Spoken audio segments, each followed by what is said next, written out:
Hi, welcome to லிவித்ஃபுட். நம்ம இன்னைக்கு curd rice பார்க்க போகிறோம். அதுவும் க்ரீமியான தயிர் சாதம் பார்க்க போகிறோம். ஹோட்டல் சுவையிலேயே நம்ம வீட்டில் எப்படி பண்ணுறதுன்றதை பார்க்கலாம். இங்கே நான் சாதம் ஒரு கப்பு எடுத்து நல்லா ஆற வச்சுருக்கேன். கொஞ்சம் இளம் சூடாக இருக்கும்போதே ஒரு கரண்டியால் நல்லா மசிச்சுக்கலாம்.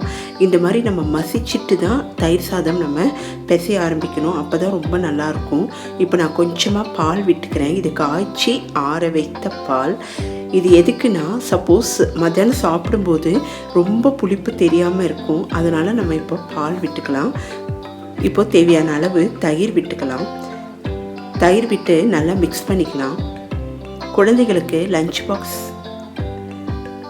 ரெசிப்பியாக நம்ம தயிர் சாதம் கொடுக்கும்போது பாலும் தயிரும் விட்டு பிசைஞ்சிட்டு தான் கொடுக்கணும். அப்போ தான் அவங்க மத்தியானம் சாப்பிடும்போது கரெக்டான புளிப்போடு நல்லாயிருக்கும். இப்போது தேவையான அளவு உப்பு சேர்த்துக்கலாம்.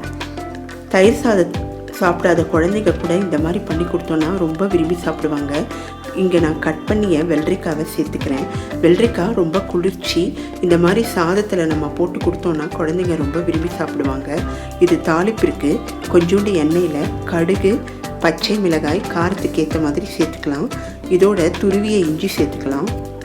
இஞ்சி நல்லா துருவிட்டு சேர்த்தோன்னா குழந்தைங்க சாப்பிடும்போது அவங்களுக்கு அது கடிப்படாது.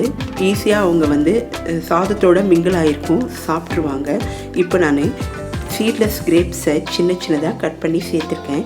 இந்த மாதிரி நீங்கள் தயிர் சாதம் பண்ணி உங்கள் குழந்தைங்களுக்கு கொடுத்து விட்டிங்கன்னா டிஃபன் பாக்ஸ் காலி ஆகிடும். அந்த அளவுக்கு டேஸ்ட் இருக்கும். வீட்லேயும் நீங்கள் இந்த மாதிரி பண்ணி இந்த சம்மர் சீசனுக்கு சாப்பிட்டு பார்த்துட்டு எப்படி வந்ததுன்றதை எனக்கு கமெண்ட்ஸில் சொல்லுங்கள்.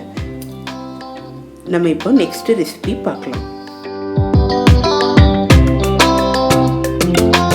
நம்ம இப்போ பார்க்க போகிறது பாவக்காய் புளிக்குழம்பு. தயிர் சாதத்துக்கு ஒரு பெஸ்ட்டு கோம்போனே சொல்லலாம். இதுக்கு நான் கடாய் எடுத்திருக்கேன். இந்த புளிக்குழம்பெல்லாம் செய்யும்போது நம்ம நல்லெண்ணெய் விட்டு செஞ்சோம்னா டேஸ்ட் ரொம்ப நல்லாயிருக்கும். குழந்தைகளுக்கு பாவக்காய் சாதாரணமாக பிடிக்கவே பிடிக்காது. இந்த மாதிரி முறையில் நம்ம பாவக்காய் புளிக்குழம்பு செஞ்சு கொடுத்தோன்னா குழந்தைங்க மிச்சம் வைக்காமல் சாப்பிட்ருவாங்க. இப்போ நம்ம கடுகு, வெந்தயம் தாளிச்சிடலாம். தேவையான அளவு இஞ்சியை துருவி சேர்த்துக்கலாம். ஒரு பச்சை மிளகாவை கீரி சேர்த்துருக்கேன். இப்போ நான் கருவேப்பிலை சேர்த்துக்கிறேன். பாவக்காவை சின்ன சின்னதாக கட் பண்ணி வச்சுருக்கேன். இதை சேர்த்துக்கலாம். பாவக்காய் இந்த மாதிரி சின்ன சின்னதாக கட் பண்ணி எதுக்கு வச்சுருக்கோம் அப்படின்னா, நல்லா வதக்கிட்டே இருக்கும்போது ஈஸியாக வெந்துடும் அது. இப்போது மஞ்சள் தூளும் சாம்பார் பொடி, வீட்டில் தயார் பண்ண சாம்பார் பொடி சேர்த்துக்கலாம். இப்போ நான் இன்னும் கொஞ்சம் எனக்கு காரம் வேணுன்றதுக்காக நான் சிவப்பு மிளகாய் தூள் கொஞ்சம் சேர்த்துக்கிறேன். இந்த மாதிரி நம்ம காரம், புளிப்பு அதிகமாக இந்த குழம்பு செய்யும்போது அதில் இருக்கிற கசப்புத்தன்மை மறைஞ்சு போயிடும். குழந்தைங்களும் ரொம்ப விரும்பி சாப்பிடுவாங்க. நல்ல சூடான சாதத்தில் இந்த புளிக்குழம்பை நம்ம பிசைஞ்சு சாப்பிட்டோம்னா அவ்வளோ டேஸ்ட்டாக இருக்கும். இப்போ நான் தேவையான அளவு புளி தண்ணீர் விட்டுக்கிறேன். பாவக்காய் புளியில் நல்லா வேகணும். அப்படி வெந்தால் தான் பாவக்காயில் இருக்கிற கசப்புத்தன்மை நீங்கிடும்.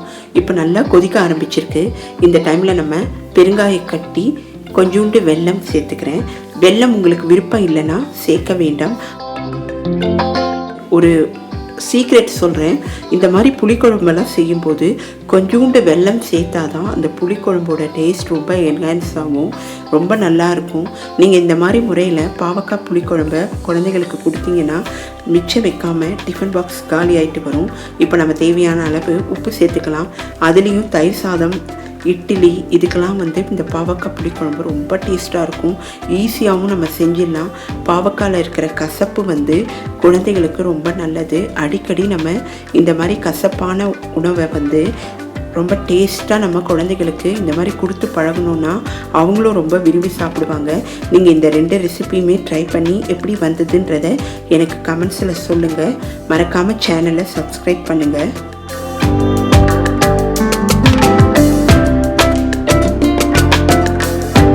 வீடியோவை லைக் பண்ணுங்கள், ஷேர் பண்ணுங்கள். மறக்காமல் லிவித் ஃபுட் சேனலை சப்ஸ்கிரைப் பண்ணுங்கள்.